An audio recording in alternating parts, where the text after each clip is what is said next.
오늘 이 누가복음 본문의 이야기는 예수님께 향유를 부은 여인의 이야기입니다. 특이하게도 이 예수님께 향유를 부은 여인의 이야기는 사복음서에 빠짐없이 다 들어가 있습니다. 마태부터 요한까지 모든 복음서에 여인이 예수님께 향유를 붓는 이야기가 나옵니다. 근데 그 가운데 누가복음의 이야기만 조금 다른 이야기입니다. 타 복음서 마태와 마가와 또 요한의 복음서에는 예수님께서 예루살렘을 향하여 올라가실 때 그 공생의 말기에 여인이 이제 요한복음에는 그 여인이 나사로의 동생 마리아였다라고 기록되어 있어요. 마리아가 예수님께 향유를 붓는데 그것이 무엇을 의미하는가? 바로 예수님의 죽음과 연결되어 있습니다. 예수님의 장례를 준비하기 위하여서 이 여인이 향유를 부은 것으로 성경이 기록하고 있습니다. 그러나 오늘 이 누가복음의 말씀은 예수님의 공생의 마지막, 예수님께서 죽음을 향하여 가시는 그 예루살렘으로 올라가는 여정이 아니라 예수님의 공생의 초기, 그러니까 예수님께서 이제 막 사역을 시작하시고 얼마 되지 않았을 때 향유를 붓는 여인의 이야기가 나옵니다. 누가 이야기는 그리고 그 여인의 예수님을 향한 사랑과 또 감사의 마음을 보여주는 장치로서 이 향유 붓는 여인의 이야기를 우리에게 들려주고 있습니다. 보통 우리나라 사람들을 가리켜서 밥의 진심이다라고 이야기들을 많이 합니다. 우리는 밥으로 안부를 묻는 경우가 많이 있죠. 반가운 사람, 친한 사람을 만나면은 밥 먹었어? 이렇게 물어봅니다. 아직 안 먹었다고 해서 사주는 건 아니죠. 밥 먹었어? 이러고 먹었어? 이러면 뭐 먹었어? 이럽니다. 제가 그 아프리카에서 제가 1년 사역을 할 때 이제 저도 모르게 이제 제가 그곳에서 이제 평시의 잡이 무엇이냐면 선교사님께서 운영하시는 진료소에 제가 이제 재정을 감독하는 역할을 했었어요. 근데 거기에서 이제 함께 출근하는 현지인 마이클이라고 하는 청년이 있었는데 그 청년 이제 제가 막 수학 배우고 싶다 그래서 수학도 가르쳐 주고 되게 친하게 지냈었어요. 막 축구 얘기도 많이 하고 친하게 지냈었는데 제가 언젠가부터 이제 친해졌다고 생각이 되었는지 제가 밥 먹었어? 이렇게 물어보는 거예요. 그 청년이 이제 오면은 출근을 하면 밥 먹었어? 스와힐리어로 우메꿀라 짝꿀라 물어보는 거예요. 그리고 밥 먹었다 그러면 뭐 먹었어? 제가 또 이렇게 물어보는 거 있죠. 차쿨라 가니? 이러면서 물어보는 거예요. 몇 번을 이제 그랬더니 이제 그 친구가 이제 저한테 얘기하기를 내가 밥 못 먹고 다닐 것 같아? 이러면서 저한테 되묻더라고요. 그러면서 막 기분 나빠하는 거예요. 그래서 제가 이게 저기 한국식으로 인사다, 굿모닝이다, 굿애프터눈이다, 우리 이렇게 인사한다 그러면서 한참을 그렇게 설명했었던 그런 기억이 납니다. 또 우리는 또 헤어질 때도 이렇게 인사하죠. 외국인들이 이렇게 꼽는 우리 한국 사람들이 가장 많이 하는 거짓말 1위가 무엇이냐? 밥 한번 먹자라는 거예요. 우리는 헤어질 때 밥 한번 먹자 이렇게 인사하죠. 근데 이게 그냥 밥을 꼭 먹자라는 게 아니라 또 보자라는 의미인데 see you 이런 의미인데 우리는 모든 안부를 모든 인사들을 이렇게 밥으로 묻는 그런 민족성을 가지고 있습니다. 이게 굉장히 밥의 진심인 민족이다라는 것이죠. 그런데 이러한 우리보다 한술 더 뜨는 사람들이 바로 어떤 사람들이냐? 유대인들이다라는 거예요. 이 유대인들은 밥의 진심인 것을 넘어서요. 이 사람들은 밥에 목숨을 걸죠. 먹는 거에 목숨을 거는 사람들이 유대인들이에요. 우리 잘 알고 있는 성경의 다니엘의 이야기가 다니엘이 그 바벨론에서 엄격한 왕궁의 교육을 받으면서 그가 밥에 목숨을 걸잖아요. 나 이거 못 먹겠다는 거예요. 그래서 이걸로 시험해보고 나를 어떻게 처리하든지 하는데 나는 이거 죽어도 못 먹겠습니다 라고 이야기합니다. 베드로가 밥 먹는 것 때문에 하나님의 명령을 거부합니다. 하나님, 저는 이런 거 먹어본 적이 없는데요. 저는 못 먹겠습니다. 하나님의 명령을 그가 거부합니다. 예수님께서 다니실 때에도 예수님께서 사실 얼마나 많은 사역들을 하셔요. 이렇게 고치시고 또 가르치시고 그리고 수많은 귀신을 쫓아내시고 이런 사역들을 하시는 가운데 사람들은 어디에 관심을 두냐면 예수님께서 지금 누구랑 밥 먹는지에 관심을 많이 두는 거예요. 또 고린도서에 보면은 우리가 주의 만찬이라고 하는데, 이 주의 만찬이 오늘날에 우리가 성례로서 가지는 성찬의 의미보다는 예수님의 명령을 쫓아서 성도들이 나눌 때마다 모이는 그 밥상을 의미합니다. 만찬을 의미합니다. 마치 우리가 주일마다 이렇게 함께 나누는 점심 식사 같은 그런 이제 식사의 자리가 주의 만찬입니다. 근데 이게 고린도 교회에서 문제가 되죠. 문제가 어떤 문제가 되느냐? 이제 사람들이 불평하는 거예요. 아, 바울 선생님, 저 늦게 온다고 맨날 자기들끼리 먼저 먹어요. 이거 어떻게 해야 됩니까? 그래서 이게 문제가 막 되니까요. 바울이 고린도 교회를 향하여 편지하기를 너희들 기다려라 라고 얘기합니다. 기다려라. 거기 안 온 사람이 있으면 올 때까지 기다렸다 밥 먹어라. 왜 먼저 밥 먹냐? 그리고 거기에다 덧붙이기를 정 배가 고프면 집에서 먹고 와라 라고 얘기해요. 여러분 믿기지 않겠지만 이게 성경에 나오는 이야기입니다. 먼저 먹고 와라. 여러분 여기 교회에서 주시는 식사가 부족하시면요, 더 달라고 하시고 집에서 먼저 드시고 오시라는 거예요. 집에서 먼저 드시고 여기서 불평하지 말아라. 원망하지 말아라. 그러면서 이 식사에 대해서 굉장히 중요하게 다루는 것을 우리가 성경을 읽다 보면은 많이 발견하게 돼요. 제법 많이 발견하게 돼요. 그렇기 때문에 오늘 이 본문 가운데 나타나는 이 식사의 자리가, 이 사건이 벌어진 이 식사의 자리가 참 특별하다라는 것입니다. 왜냐하면 이 바리새인인 시몬이라고 하는 사람이 예수님을 초대했다라는 것이죠. 그렇다라는 것은 무엇이냐면 이 식사 자리를 통하여서 우리가 엿볼 수 있는 것이, 추측할 수 있는 것이 무엇이냐면 이 바리새인 시몬이라고 하는 사람은 적어도 예수님에 대하여서 호의적인 생각을 가지고 있었던 사람이었다라는 것이에요. 그러면 식사를 함께 나누는 것이 이 유대인들에게는 어떤 음모를 꾸미기 위해서 악의를 감춘 채로 거칠애로 하기에는 이게 하기에 부담되는 일이다라는 것이죠. 그러니까 식사를 함께 나누는 것은 이 유대인들에게 그냥 어떤 친분을 과시하기 위한 굉장히 중요한 일이었다라는 거예요. 우리 알고 있는 그 신약의 이야기 가운데 베드로가 이방인들과 식사를 하다가요, 갑자기 거기에 할례 받은 유대인들이 막 들이닥치기 시작합니다. 들어오기 시작합니다. 그러자 그가 도망가 버리죠.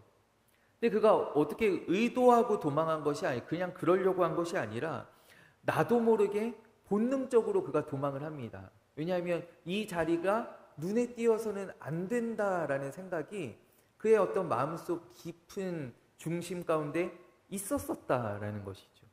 그러니까 오늘 이 바리새인이 예수님을 초대해서 식사를 함께 나누는 것은 그가 뭐 어떤 예수님을 곤란하게 해야 되겠다, 공경에 빠뜨려야 되겠다, 그런 의도만으로는 할 수 없는, 굉장히 그의 입장에서는 예수님께 베풀었던 크나큰 친절이자 그가 보일 수 있는 최대한의 호의였다라는 거예요. 또 이것을 뒷받침해 주는 것이 무엇이냐면 예수님께서 그 바리새인의 이름을 아신다라는 것이죠.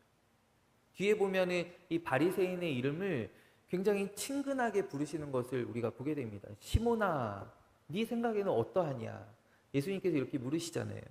그랬다라는 것은 이 바리새인이 적어도 예수님께 어떤 불만이나 예수님을 적대하는 그런 바리새인은 아니었다라는 것이죠. 마치 그 요한복음에 등장하는 이 바리새인 니고데모와 같이 뒤에서는 예수님을 지지하였었던 그런 어떤 온건한 바리새인, 또 예수님을 마음속으로는 따랐었던 그런 바리새인이었을 수 있다라는 것입니다.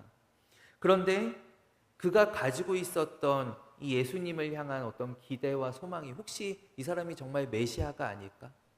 이 사람이 우리에게 보내신 하나님의 사람이 아닐까라고 하는 그 기대와 소망이 바로 박살이 나게 되는데, 그 이유가 무엇이냐 하면 예수님을 뒤따라 한 여인이 들어오는데, 이 여인은 그곳에 있는 사람이라면 대부분 알고 있는 여인이었어요.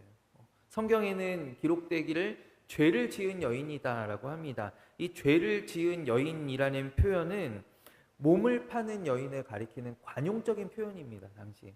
그러니까 이 여인은 몸을 파는 그러한 여인이었어요. 부정한 여인이었어요. 근데 이 여인이 들어와서 이제 예수님의 발을 만지고 머리털로 닦고 거기에 향유를 붓는데 예수님께서 아무런 제지를 하지 않으신다라는 사실이에요. 그래서 그가 가지고 있었던 예수님을 향한 어떤 기대와 소망들이 곧장 실망과 조소로 바뀌게 되죠.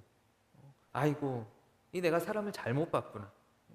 정말 저 사람이 메시아라면, 아니면 정말 하나님께서 보내신 보통의 선지자라도 된다면 자기를 만지는 여인이 어떤 사람인지 금세 알았을 텐데, 못 만지게 했을 텐데, 그것을 막았을 텐데, 그것도 모르는 거 보니까 이 사람이 아니로구나라는 생각을 하게 되어요. 근데 이 바리새인의 생각이 잘못되었다라는 것이 곧 밝혀지게 되죠. 첫째로 예수님께서는 이 여인이 어떤 여인인지 모르시지 않았다라는 거예요. 그 여인의 과거와 그 여인의 현재를 다 알고 계셨다라는 사실이죠. 그래서 뒤에 보면은 예수님께서 여자에게 이르시되 내 죄사함을 받았느니라 라고 말씀하십니다. 예수님은 이 여인에 대하여서 모르셨던 게 아니었다라는 거예요. 그리고 한 발 더 나아가서 예수님께서는 그러한 생각을 하고 있는 시몬의 마음속까지도 알고 계셨다라는 것이죠. 그래서 시몬에게 물으십니다. 예, 시몬아, 한 사람은 500데나리온을 빚졌고 어떤 빚을 놓는 사람에게, 사채업자에게 한 사람은 500데나리온을 빚졌고, 이 500데나리온이라고 하면 500일치의 임금입니다.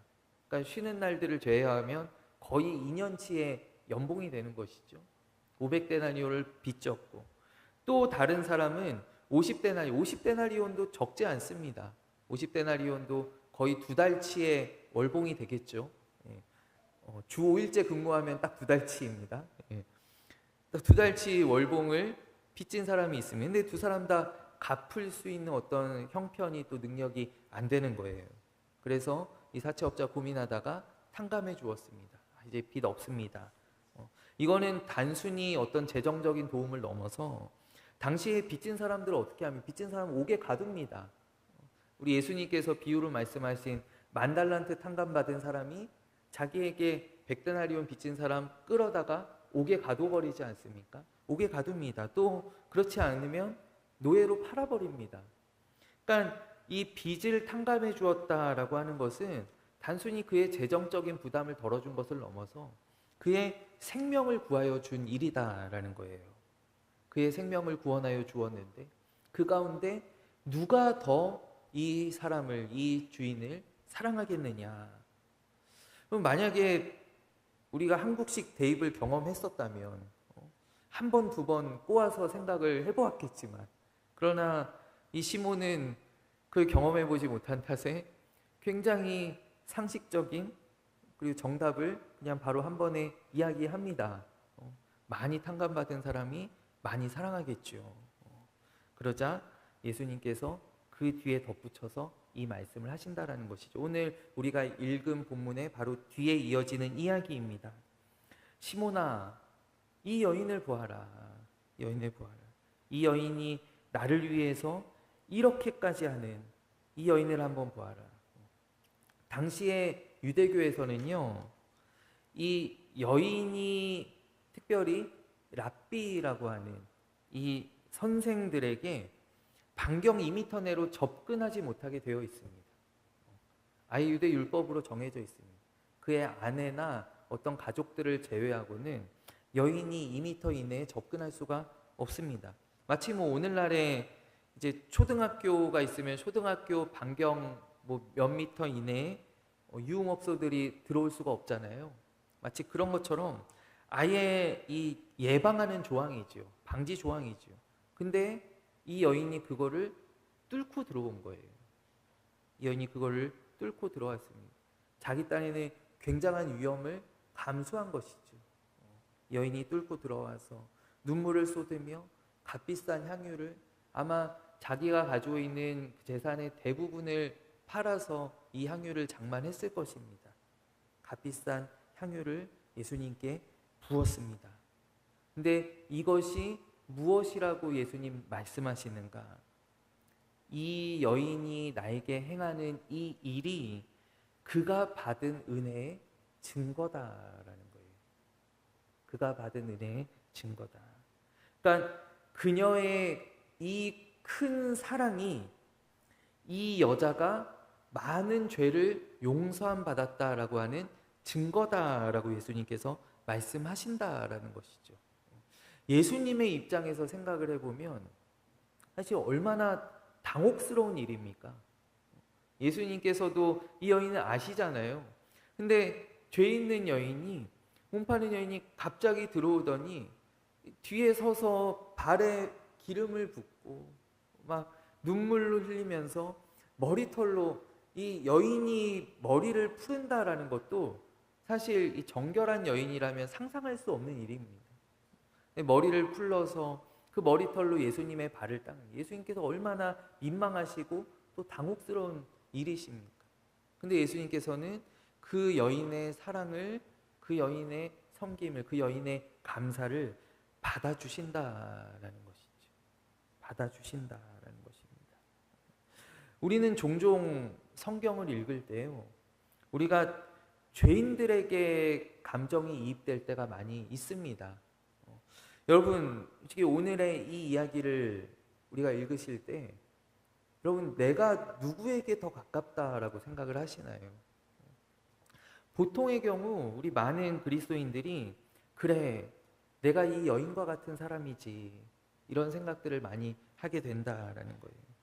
내가 많은 죄를 용서받았지, 내가 500데나리온 탕감받은 사람이지. 우리가 집 나간 아들의 이야기를 볼 때 우리는 보통 내가 어떤 아들이라고 생각합니까? 내가 둘째 아들이라고 생각합니다. 그래, 내가 옛날에 참 많이 방황했었는데 내가 이렇게 하나님 은혜로 여기 돌아오게 되었지. 내가 이렇게 많은 은혜를 입었지. 내가 노예에서 나를 아들로 맞이해 주시는 그 하나님의 사랑을 입었지. 우리는 보통 그렇게 생각을 많이 합니다. 죄인들에게, 은혜를 많이 받은 사람들에게 우리가 이입될 때가 많이 있습니다. 내가 그렇게 생각을 한다라는 것이죠. 그런데 정작 우리는 나를 스스로 생각할 때 내가 은혜를 많이 받았다라고 여기면서 우리는 누구처럼 행동하느냐? 우리는 첫째처럼 행동할 때가 많이 있다라는 거예요. 또 우리는 여기 있는 이 바리새인처럼, 이 시몬처럼 생각할 때가 많이 있다라는 것이죠. 내가 어떻게 감히라는 생각에서, 아니 저 사람이 어떻게 여길 들어올 수 있지? 이렇게 생각하게 될 때가 많이 있다라는 것입니다. 우리가 교회 안에서도요, 우리 요즘 이렇게 젊은 사람들 이렇게 유행하는 것도 이렇게 보면, 여러분 만약에 우리 이렇게 예배하는데 어떤 사람이 이렇게 들어오는데 머리가 샌 노랗고 머리를 노랗게 염색하고 이렇게 껌을 씹으면서 온몸에 문신이 가득한 채로 예배당에 들어와서 앉아 있습니다. 한 번씩 흘겨보지 않으시겠습니까? 좀 가리고 나올 것이지. 어떻게 여기 들어왔지? 어떤 사람이 들어와서 모자도 벗지 않아요. 선글라스 쓴 채로 들어와서 앉아 있어요. 우리는 그런 생각들을 하잖아요. 어떻게 여기 들어와서 앉아 있지? 어떻게 저런 사람이 여기 와서 예배하지? 우리는 그런 생각들을 할 때가 많이 있다라는 거예요. 저도 생각을 해보면, 저도 주의 종으로 처음 부르심을 받았을 때 제가 손살에 치면서 제가 이렇게 얘기했었어요. 하나님, 어떻게 저 같은 사람이 감히요? 어떻게 저 같은 사람이 이 일을 할 수 있겠습니까? 제가 작년에 임마누엘 교회 부르심을 받았을 때에도, 제가 이천에 다녀갈 때에도, 제가 서울 올라가면서 펑펑 울면서 제가 하나님께, 하나님, 저는 정말 나쁜 목사입니다. 하나님, 제가 진짜 나쁜 목사입니다. 제 안에 하나님 상상할 수 없는 더러움들이 가득합니다. 하나님, 어떻게 저를 이렇게 귀한 교회로 보내신단 말입니까? 그런 마음을 먹었었던 그런 기억이 납니다. 근데 금세 또 다른 사람들을 보면서 아유 하나님, 저 사람이 저렇게 좋은 교회 가는 게 말이 됩니까? 이런 생각들을 또 금세 하게 될 때가 많이 있다라는 것이죠. 나 같은 죄인 살리신 주의 고마워 잃었던 생명 찾았고 광명을 얻었네. 우리 찬송의 고백이 다른 사람을 볼 때에도 흔들리지 않는, 내가 끝까지 주님 앞에 갈 때까지 찬송하며 고백하는 그러한 고백이 되기를 간절히 원합니다. 여러분, 우리 명성교회 원로 목사님이신 김삼환 목사님 이야기를 제가 잠깐 나누고 싶어요. 우리 김삼환 목사님이 우리 교회에도 이제 연초에 한번 다녀가셨죠. 예. 굉장히 어떤 명설교가이고 또 한국교회의 지도자로 이렇게 많이 우리에게 알려져 있지만, 그러나 사실 이렇게 밖에서는 보이지 않는 그런 사랑을 우리에게 보여주실 때가 참 많이 있어요. 근데 제가 한 10여 년 전에 어떤 일이 있었냐면, 우리 교회에 출석하시는 이제 집사님 가운데 하나가 이제 서울대에서 교수님도 하시고 또 성악가로도 우리 대한민국에서 거의 최고의 반열에 오르신 그런 교수님입니다. 그런데 집사님이신데 그 제자에게 하는 갑질의 문제가 터졌어요. 그래서 이게 언론을 통해서 이제 다루어지고, 그래서 정말 우리나라 지금도 그렇지만 얼마나 그 한 사람의 문제가 터졌을 때, 또 위에 있는 사람의 문제가 터졌을 때 그것을 끌어내리기 위해서 정말 전 국민이 달려드는 모습을 우리 많이 보잖아요. 그래서 정말 온 나라가 이제 달려드는 거예요. 마침 이제 TV에도 막 출연하면서 이제 막 인기가 이제 명망이 막 한창 이제 올라가고 있었는데 모든 사람들이 다 달려드는 거예요. 그러면서 이제 신문 기사들이 뉴스가 이제 계속 또 생산되고 또 재생산되고 막 이러기 시작하는데, 이제 나중에 조금 시간이 지나니까 이제 어떤 이야기들이 나오냐면 이 사람이 서울에 있는 M교회에 집사라는 거예요. 찬양대원이라는 거예요.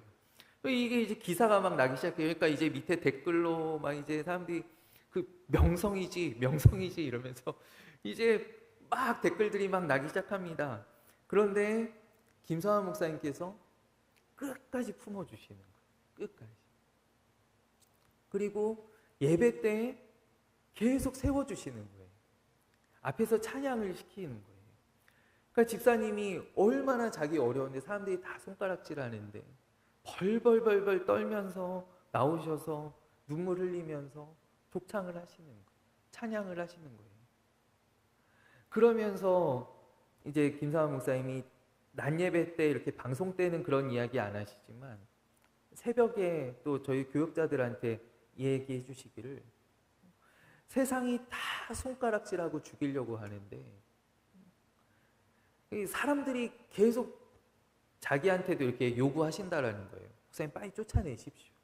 오늘로 이야기하면 빨리 손절하십시오. 그 가만히 두셨다가는 교회가 어려워집니다. 교인들이 다 욕먹습니다. 빨리 내보내십시오. 내치십시오. 그렇게 이야기하는데 내가 어떻게 그렇게 할 수 있겠냐. 내가 어떻게 그렇게 할 수 있겠냐.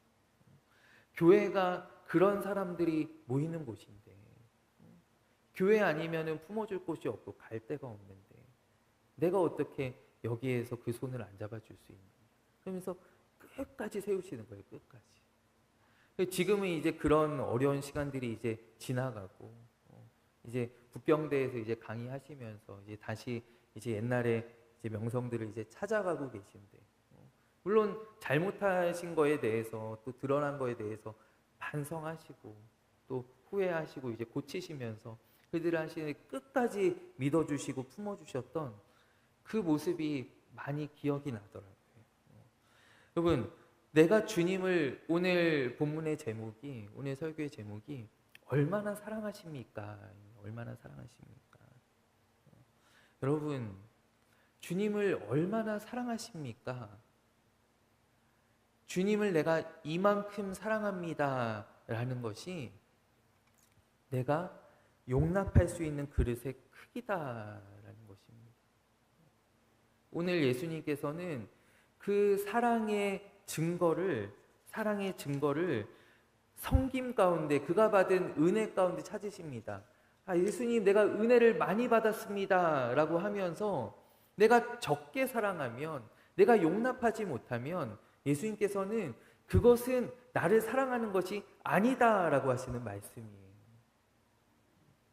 내가 받은 은혜의 크기가 내가 예수님을 향한 사랑으로 나타나게 된다라는 것이죠.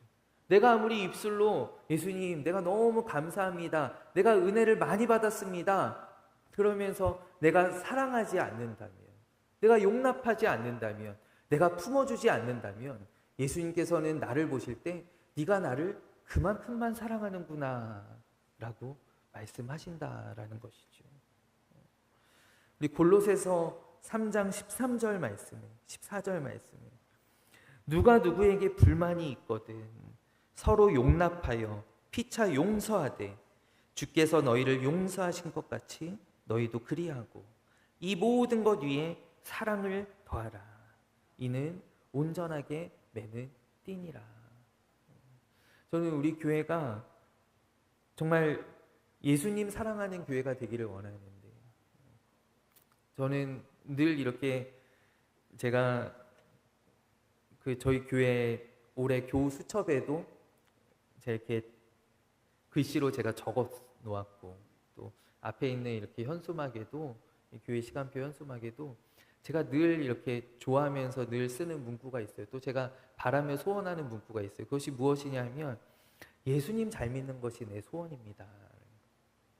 예수님 잘 믿는 것이 내 소원입니다. 예수님 사랑하는 것이 내 소원입니다.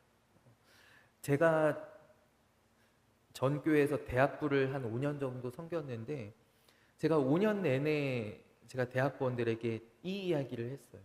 제가 늘 기도회 때마다 또 이렇게 아이들에게 뭐 강조할 때마다 예수님 잘 믿는 것, 예수님 사랑하는 것이 내 소원입니다.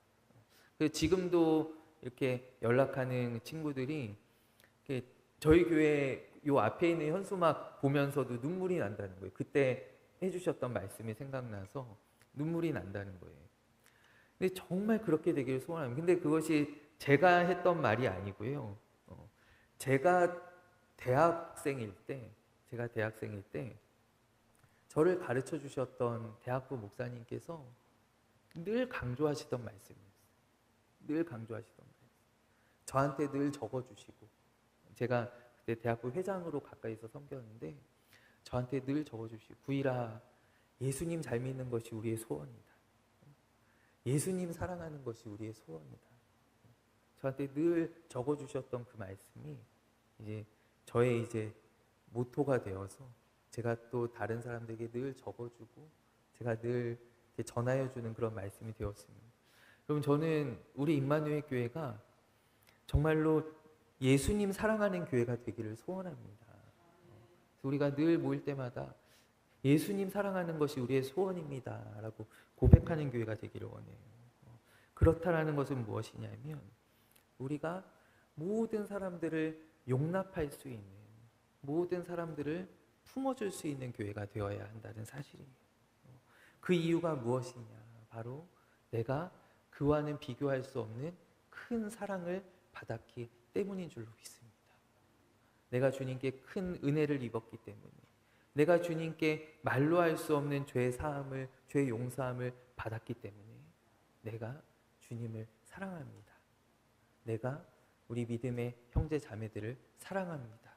우리 이렇게 고백할 수 있는, 그래서 오늘 주님께서 나에게 물으실 때 얼마나 사랑하니? 라고 물으실 때 내가 우리 교회를 바라보며 내게 주신 사람들을 바라보며 주님, 내가 이만큼 주님을 사랑합니다 라고 고백할 수 있는 그런 우리 사랑하는 임마누엘 교회가 되기를 간절히 원합니다. 우리 시간 함께 기도하겠습니다. 하나님 아버지, 우리는 오늘 이 죄 많은 여인처럼 내가 주님의 사랑을 많이 입었다라고 생각하지만, 그러나 우리 바리새인 시몬과 같은 생각을 할 때가 얼마나 많이 있는지요. 하나님, 그것이 우리의 민낯이고, 하나님 죄송하게도 우리가 가지고 있는 사랑의 크기입니다.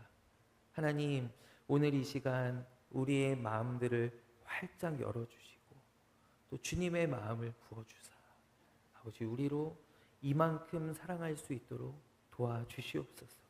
예수님을 사랑하는 것, 또 예수님을 잘 믿는 것이 우리의 소원입니다 라고 날마다 고백하며 기도하며 나아갈 수 있는 우리 임마누엘 교회가 되게 하여 주시옵소서. 모든 말씀을 예수 그리스도의 이름으로 간절히 기도하옵나이다. 아멘.